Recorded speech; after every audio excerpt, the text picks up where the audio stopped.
Bethany Baptist Church is looking to update its 15-plus-year-old audiovisual lighting system. And along the way, we learned that we had a number of acoustic issues with our sanctuary. Issues that really needed to be addressed before we considered investing in a brand new AVL system.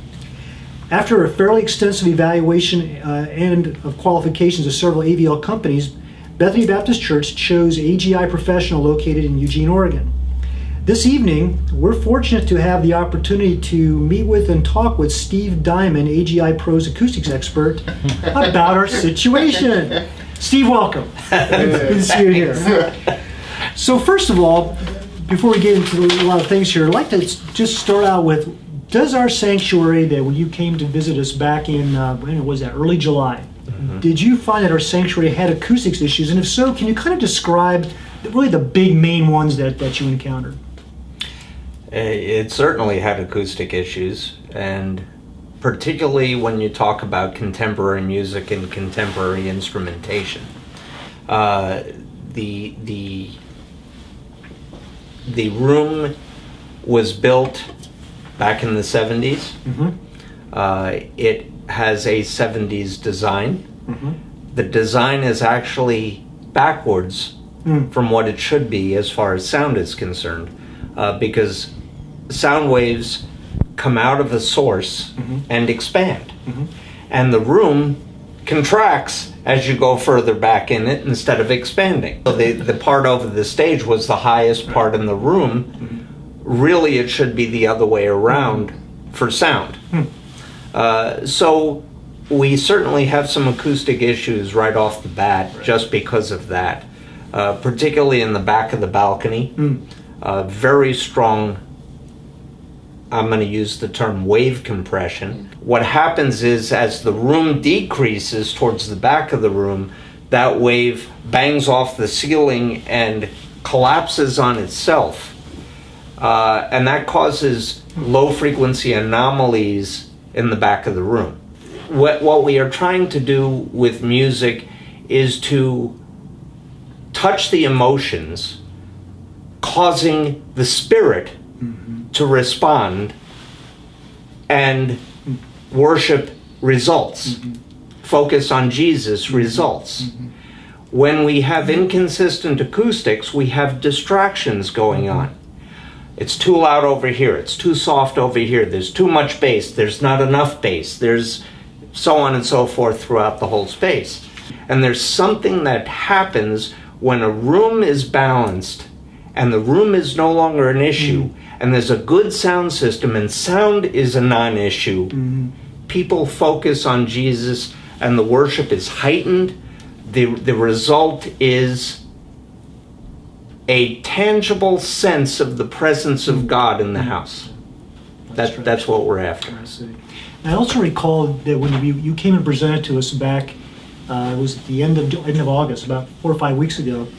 You also made some comments. You made this actually initially in your initial assessment about the rear windows in the back and the issues there. And You want me to also go through each of them? It might be worth mentioning just a few words about that, because some of the treatments that we'll be talking about a little bit later would be helpful to understand what some of the issues were there, as well as our stage rumble, and then also you kind of touched on the evenness of the sound. Yes. You want to comment on those three in particular? Let's talk about the windows at the back of the room.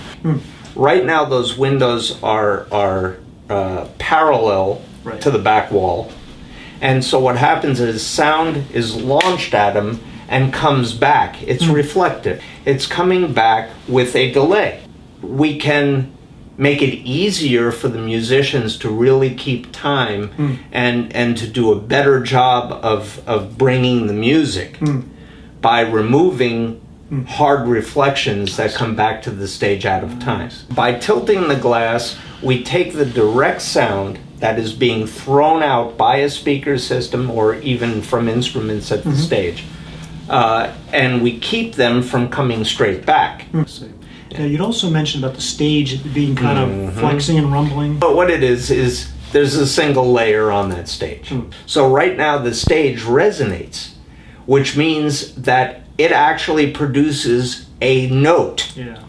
And if you hit the stage or you stamp your foot on it, you'll hear the stage boom, boom.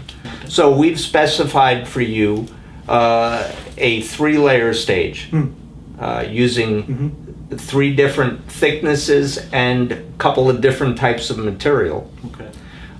So that if one piece of material resonates, the other one doesn't, because it resonates at a completely different frequency. So it doesn't go through. And by bonding the layers with glue and screws, as we've specified in the design, it will become a non-issue. It'll be a non-resonant stage. Lastly, on the issues we had, you had mentioned also about the unevenness of the sound depending on where you sat. Yeah. Any comments on? I mean, is that an issue in our current sanctuary, with given all these other factors? Yes, it is. Okay. All those reflections we're talking about, and the resonances out of the corner, they fold back out of the corners, out of the back walls, the glass, the balcony fascia, the rear where the balcony is, at different points in time.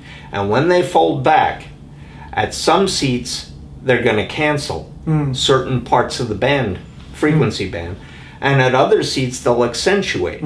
So what happens is you have a person sitting in one seat who says, man, why is it so it's always too loud for me, it hurts me, because it feels like they're getting poked in the forehead, because that part of the band is being accentuated and frequencies around it are being canceled. Interesting. You move a few seats over, and that person says, why does it sound like this? I can't understand what the pastor's saying.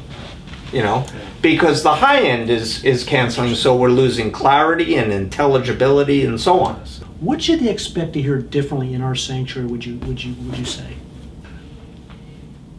You'll have people who struggle with hearing aids, who have had trouble really enjoying both the worship experience as well as the preaching of the word, who will be able to turn off their hearing aids and hear better than they've ever heard. Okay, Steve, I want to thank you very much for taking time here. You're quite welcome. And now we may let you eat. Oh, God bless you. And you. Soup for you. Soup for me.